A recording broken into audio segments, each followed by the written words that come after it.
People at the back, can you hear me clearly? Okay, good. Have you ever held a question in mind for so long that it becomes part of how you think? Maybe even part of who you are as a person? Well, I've had a question in my mind for many, many years, and that is, how can you speed up learning? Now, this is an interesting question because if you speed up learning, you can spend less time at school. And if you learn really fast, you probably wouldn't have to go to school at all. Now, when I was young, school was sort of okay, but I found quite often that school got in the way of learning. So I had this question in mind, how do you learn faster? And this began when I was very, very young. When I was 11 years old, I wrote a letter to researchers in the Soviet Union asking about hypnopedia. This is sleep learning, where you get a tape recorder, you put it beside your bed, and it turns on in the middle of the night when you're sleeping, and you're supposed to be learning from this. Good idea. Unfortunately, it doesn't work. But hypnopedia did open the doors to research in other areas, and we've had incredible discoveries about learning that began with that first question. I went on from there to become passionate about psychology, and I have been involved in psychology in many different ways for the rest of my life up until this point. In 1981, I took myself to China, and I decided that I was going to be native level in Chinese inside 2 years.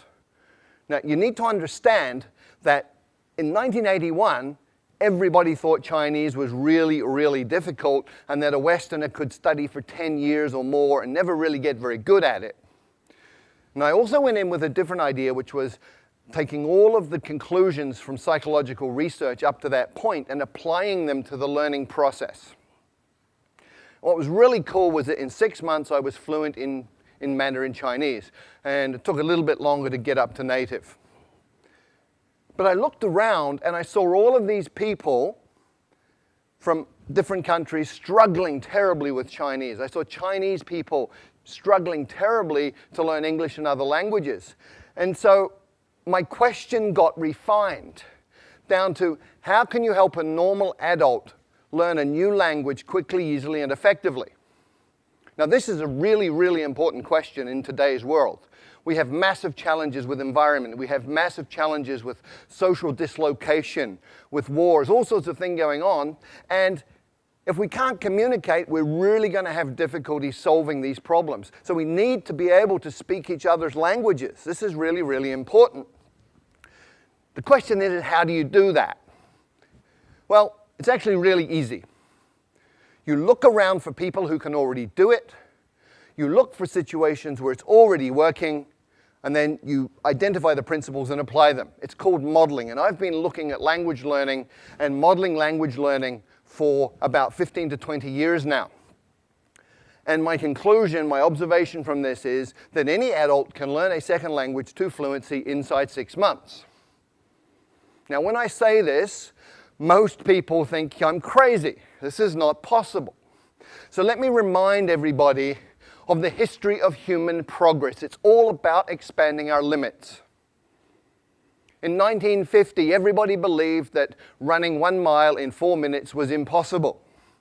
And then Roger Bannister did it in 1956, and from there it's got shorter and shorter. 100 years ago, everybody believed that heavy stuff doesn't fly, except it does, and we all know this. How does heavy stuff fly? We reorganize the material using principles that we have learned from observing nature, birds in this case.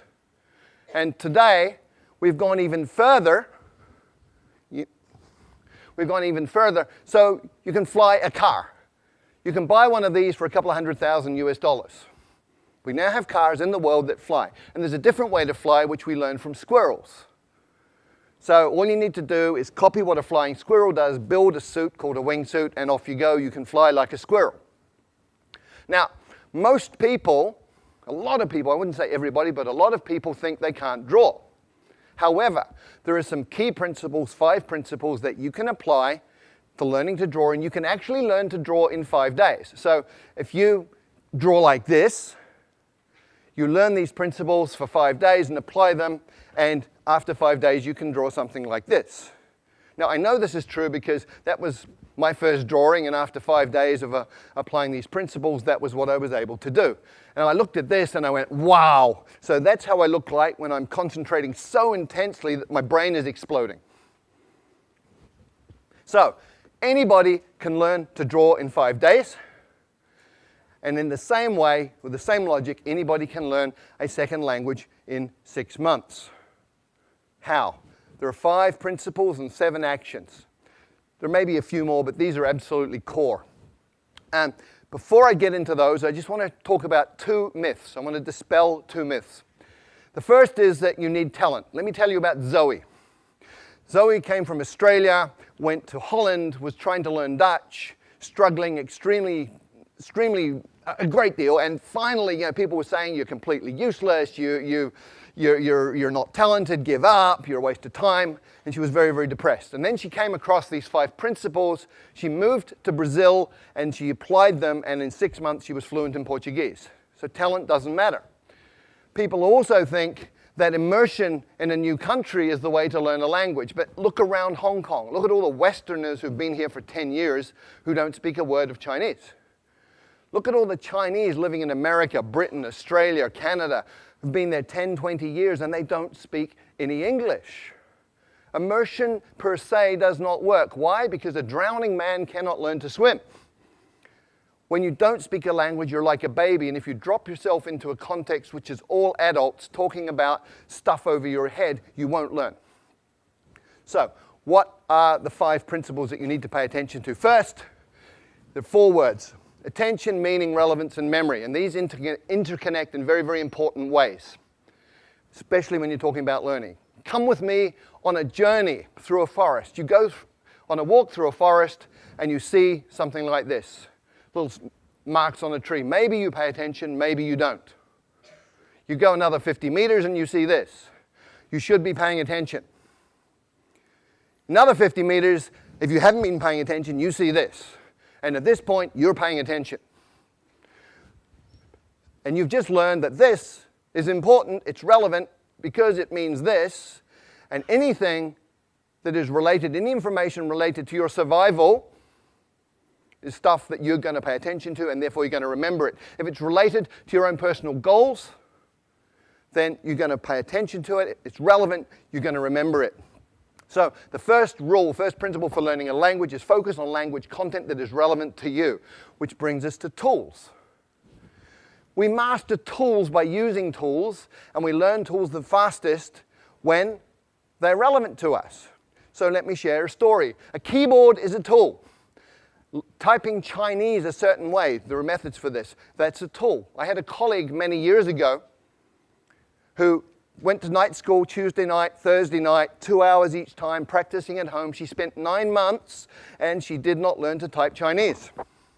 And one night we had a crisis. We had 48 hours to deliver a training manual in Chinese. And she got the job. And I can guarantee you, in 48 hours, she learned to type Chinese because it was relevant, it was meaningful, it was important. She was using a tool to create value. So the second principle for learning a language is to use your language as a tool to communicate right from day one, as a kid does. When I first arrived in China, didn't speak a word of Chinese. And on my second week, I got to take a train ride overnight. I spent 8 hours sitting in the dining car talking to one of the guards on the train. He took an interest in me for some reason. And we just chatted all night in Chinese, and he was drawing pictures and making movements with his hands and facial expressions, and piece by piece by piece, I understood more and more. But what was really cool was 2 weeks later, when people were talking Chinese around me, I was understanding some of this, and I hadn't even made any effort to learn that. What had happened, I'd absorbed it that night on the train, which brings us to the third principle. When you first understand the message, then you will acquire the language unconsciously. And this is really, really well documented now. It's something called comprehensible input. There's 20 or 30 years of research on this. Stephen Krashen, a leader in the field, has published all sorts of these different studies. And this is just from one of them. The purple bars show the scores on different tests for language.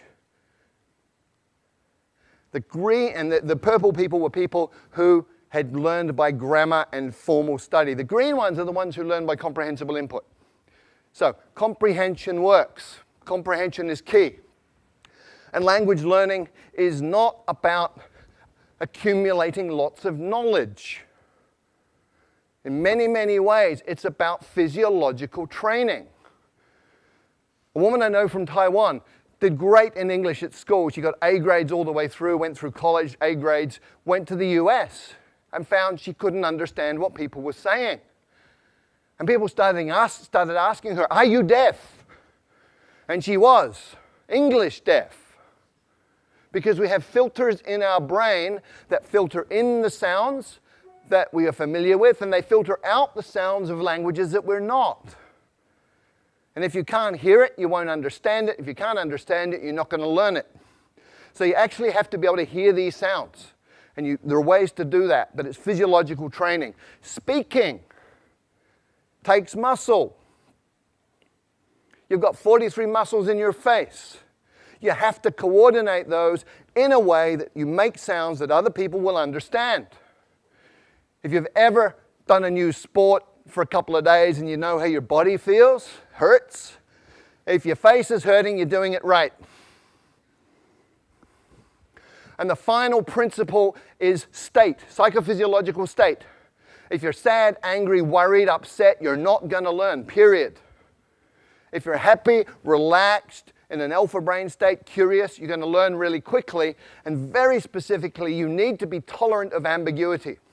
If you're one of those people who needs to understand 100% every word you're hearing, you will go nuts because you'll be incredibly upset all the time because you're not perfect.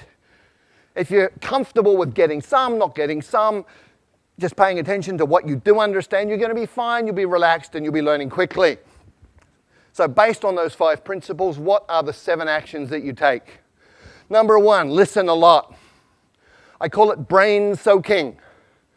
You put yourself in a context where you're hearing tons and tons and tons of the language, and it doesn't matter if you understand it or not. You're listening to the rhythms, you're listening to patterns that repeat, you're listening to things that stand out. So just soak your brain in this. The second action is you get the meaning first, even before you get the words. And you go, well, how do I do that? I don't know the words. Well, you understand what these different postures mean. Human communication is body language in many, many ways. So much body language. From body language, you can understand a lot of communication. Therefore, you're understanding, you're acquiring through comprehensible input. And you can also use patterns that you already know. If you're a Chinese speaker of Mandarin and Cantonese and you go to Vietnam, you will understand 60% of what they say to you in daily conversation because Vietnamese is about 30% Mandarin, 30% Cantonese. The third action, start mixing. You probably have never thought of this, but if you've got 10 verbs, 10 nouns, and 10 adjectives, you can say 1,000 different things. Right? Language is a creative process.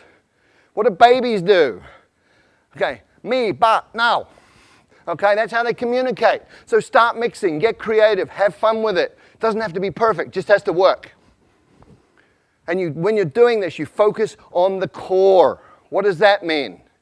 Well, with every language, there's high-frequency content. In English, 1,000 words covers 85% of anything you're ever going to say in daily communication. 3,000 words gives you 98% of anything you're going to say in daily conversation. You've got 3,000 words, you're speaking the language. The rest is icing on the cake. And when you're just beginning with a new language, start with your toolbox. Week number 1. In your new language, you say things like, how do you say that? I don't understand. Repeat that, please. What does that mean?